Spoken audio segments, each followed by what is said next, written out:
Bienvenue dans le podcast En toute vulnérabilité. Mon intention ici est de créer un véritable cercle de partage sonore, où la vulnérabilité est à l'honneur et où chaque émotion est célébrée. Dans chaque épisode, moi ou mon invité, on va te livrer des moments de vie qui illustrent ce propos et les leçons que nous en avons tirées. Aucun sujet ne sera tabou ici. On va parler spiritualité sans bullshit, partager nos leçons de vie et ce que j'ai appris des belles personnes que j'ai pu accompagner, et aussi de la maternité. Je suis ton hôtesse, Nina Cagnac, praticienne en développement perso qui aide les autres à retrouver leur pouvoir. Mon but, que dans chacun de ces épisodes, tu y trouves au moins une pépite, une information qui t'aide à avancer dans ta vie. Alors installe-toi, ouvre ton cœur et c'est parti pour l'épisode du jour.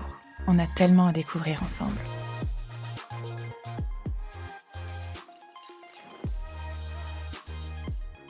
C'est parti pour un nouveau format d'épisode, un peu différent de d'habitude. Mais ma guidance m'a dit de faire ça, donc on teste. J'ai découvert il y a peu un article de Bob Proctor sur la responsabilité. Alors je ne sais pas si tu connais Bob Proctor, probablement, en tout cas c'est un grand ponte du développement personnel américain qui est décédé récemment et qui a vraiment, percé très tard, je crois que c'est à partir de 60 ans, quelque chose comme ça. Bref. Je te l'ai traduit en français cet article en espérant que cela t'inspire autant que moi. Parce que Bob pensait que connaître sa juste responsabilité est vraiment ce qui nous libère et nous apporte la plus belle liberté qu'on peut avoir. Et j'ai remarqué que très souvent, on n'avait pas la bonne définition du mot responsabilité et que souvent c'était un mot qui faisait peur. Alors qu'en fait, si tu coupes ce mot en deux, responsabilité, ça donne en fait l'habilité à répondre à la vie. Donc quand tu es responsable de toi-même, tu as cette habilité à répondre à la vie, et quand tu prends la responsabilité d'autres personnes, tu leur prends cette habilité à répondre à la vie. Bref, cet épisode peut même te servir d'outil de coaching, c'est-à-dire que tu pourras le réécouter autant de fois que tu en as besoin. Car souvent on a tendance à éviter d'être responsable de ce qui nous arrive dans la vie, ou alors on prend trop de responsabilités. En général, on est dans un des deux cas. Et il est important de remettre, comme on dit, l'église au centre du village. Donc, cet article est là pour justement te donner une nouvelle définition de la responsabilité. Si elle te correspond, prends-la bien évidemment. Si elle ne te correspond pas, ignore cet épisode.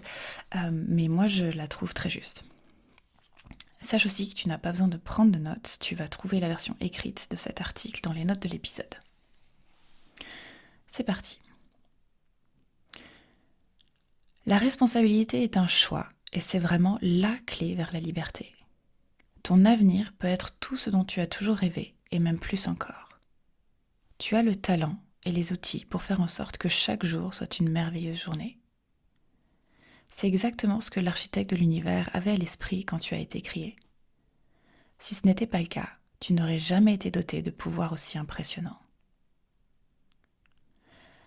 Un bon ami et mentor de Bob, Val Van de Waal, a écrit « Lorsqu'une personne prend la responsabilité de sa vie et des résultats qu'elle obtient, elle cesse d'accuser les autres d'être la cause de ces résultats. Puisqu'on ne peut pas changer les autres, il est inapproprié de les blâmer. En blâmant les autres, une personne reste enfermée dans une prison qu'elle a elle-même créée.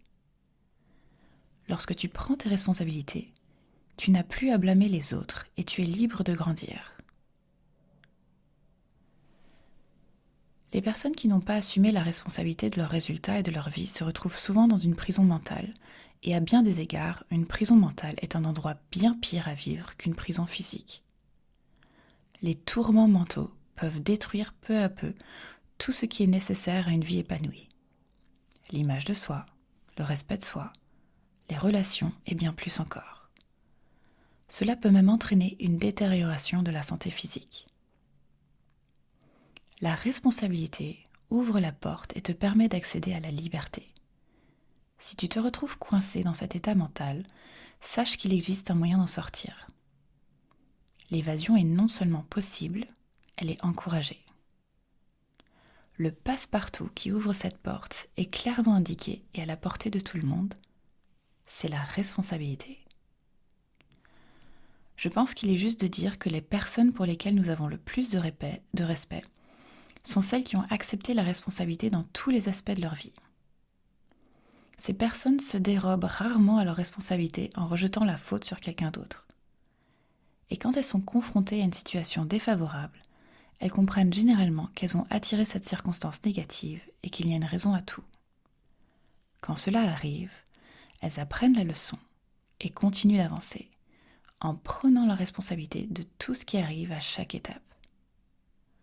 Quand quelqu'un refuse de prendre la responsabilité de sa vie, il rejette son unicité et remet tout son pouvoir à d'autres personnes, situations ou circonstances. Il n'a alors plus de contrôle sur son avenir. Il espère que quelque chose de bien arrivera, mais à cause de ses expériences passées, il va s'attendre plutôt à ce que ce soit quelque chose qu'il ne veut pas qui arrive. Quand tu acceptes la responsabilité de ta vie et des résultats que toi seul détermines, tu développes la confiance que tes rêves peuvent se réaliser, que tes projets peuvent aboutir. La prise de conscience de cette magnifique vérité est l'une des plus grandes, sinon la plus grande chose qui puisse arriver dans ta vie. C'est la lampe d'Aladin, la baguette magique, Marraine Lafayette, tout réuni en un. Le docteur Rollo May, éminent psychiatre, a dit « Le contraire du courage dans notre société n'est pas la lâcheté, c'est le conformisme. Il faut beaucoup de courage pour assumer la responsabilité de sa vie. Il est tellement plus facile de rejeter la faute sur quelqu'un d'autre ou sur quelque chose d'extérieur à soi. » George Bernard Shaw a dit « Les gens accusent toujours les circonstances d'être ce qu'ils sont. Je ne crois pas aux circonstances. Ceux qui réussissent dans ce monde sont ceux qui se lèvent et vont chercher les circonstances qu'ils veulent. Et s'ils ne les trouvent pas, ils les créent. » Shaw avait raison. Ceux qui réussissent vraiment dans la vie prennent leurs responsabilités et créent leur propre destin. Il a été suggéré plutôt que la responsabilité apporte une certaine liberté. Pour certains, ces quelques paragraphes peuvent être révélateurs. Et si tu les comprends bien, je te garantis qu'ils ont le pouvoir de te libérer d'un poids mental inutile que tu portes peut-être depuis toute ta vie. Ce concept, mal compris par beaucoup, a probablement détruit plus de vies qu'on ne peut l'imaginer.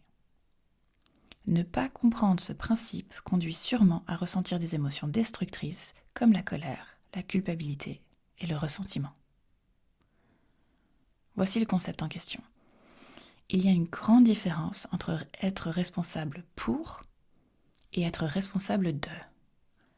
Cela paraît simple, mais ne te laisse pas tromper par cette apparente simplicité. Je vais le répéter. Il y a une grande différence entre être responsable pour et être responsable de. Il n'est pas rare d'entendre des parents se blâmer et assumer la responsabilité de quelque chose qui est arrivé à leur enfant, même si cet enfant a 40 ans. Si seulement nous avions, ou j'aurais dû. Bien trop souvent, nous assumons de façon inappropriée la responsabilité de quelque chose alors qu'en réalité, notre devoir envers cette personne a pris fin il y a peut-être 20 ans. Malheureusement, beaucoup portent ce fardeau toute leur vie sans jamais se rendre compte qu'ils ont le choix. L'interprétation correcte est la suivante. Tu es responsable de tes sentiments et de tes résultats, pas ceux d'une autre personne. Tu peux être responsable pour une autre personne, pour certaines choses, mais pas de cette personne. L'exception, bien sûr, c'est lorsque tu choisis d'assumer la responsabilité d'élever des enfants jusqu'à ce qu'ils atteignent l'âge adulte. Dans ce cas, tu es responsable pour et de eux jusqu'à ce qu'ils deviennent responsables d'eux-mêmes. Parfois, il peut sembler tentant d'imaginer qu'une autre personne prenne en charge nos responsabilités.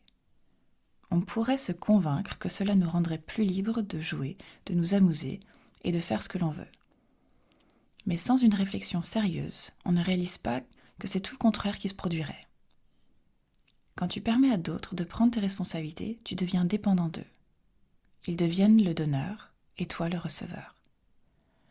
Ton bien-être dépend alors de leur générosité.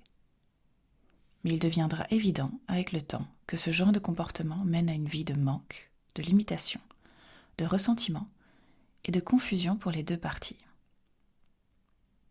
Je n'ai jamais vu quoi que ce soit de positif sortir de l'abus de la responsabilité. Quand tu assumes la responsabilité des sentiments, des résultats ou des actions d'une autre personne, tu détruis son autonomie et son respect de soi. Tu es responsable de tous les résultats dans ta vie. Tu es responsable de ton bonheur. Tu es responsable de ta santé. Tu es responsable de ta richesse. Tu es responsable de ton état émotionnel. Peu importe ce qui s'est passé dans le passé, l'avenir est devant toi, telle une page blanche, attendant que tu prennes le contrôle et crées une vie merveilleuse pour toi-même. Winston Churchill, qui connaissait bien la responsabilité, a dit « La responsabilité est le prix de la grandeur ». Voici une affirmation magnifique que tu peux te répéter chaque soir avant de t'endormir et chaque matin en te levant. Je suis responsable de ma vie, de mes sentiments, de ma croissance personnelle et de chaque résultat que j'obtiens. Je vais le répéter. Je suis responsable de ma vie, de mes sentiments, de ma croissance personnelle et de chaque résultat que j'obtiens. Je suis responsable de ma vie, de mes sentiments, de ma croissance personnelle et de chaque résultat que j'obtiens.